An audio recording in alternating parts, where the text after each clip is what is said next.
Hello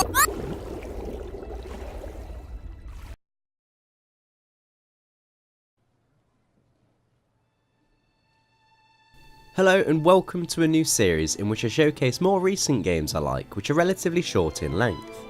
While I do enjoy a lengthy game with an epic story, sometimes I don't have the time to commit myself to a title that takes ages to complete. So something short and sweet to play over a weekend is an ideal alternative for me.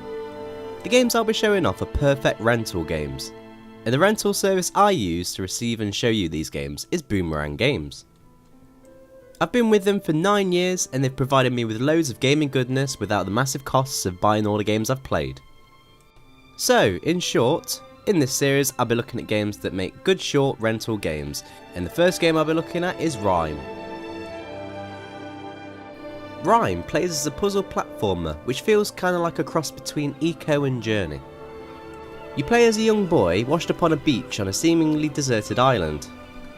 You can see in the distance there's a huge tower you need to climb, and it's your job to find out how to get to it and what it holds.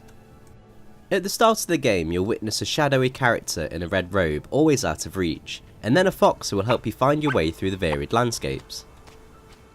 The plot is told through the cutscenes and paintings you find on the walls. The game eases you in with some simple platforming and puzzles. There's no dialogue at all, so the player learns through subtle effects that signify what can be moved and picked up, and where to go. Your character uses his voice a lot to interact with objects, such as lighting up torches and destroying pots by shouting at them.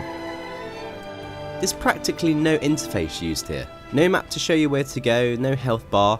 Instead, the game gives you visual clues on where to navigate, and warns you of danger when being hunted, or of drowning while swimming.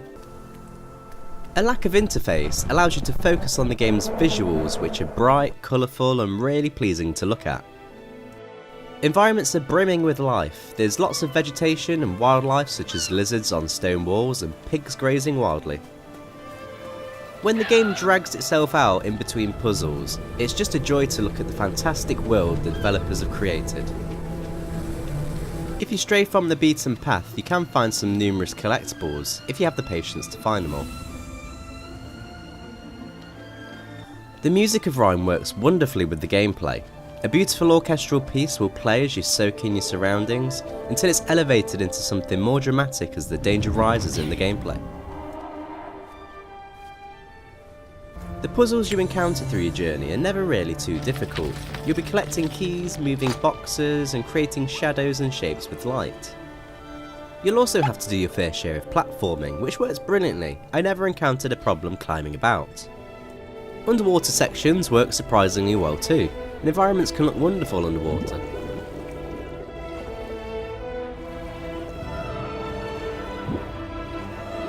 I really enjoyed my time with RiME. The well-crafted levels were fun to explore while soaking in the beautiful visuals. The puzzles could have been a little bit tougher, but the game was fantastic on the whole and leaves you with a lasting impression after you've completed it.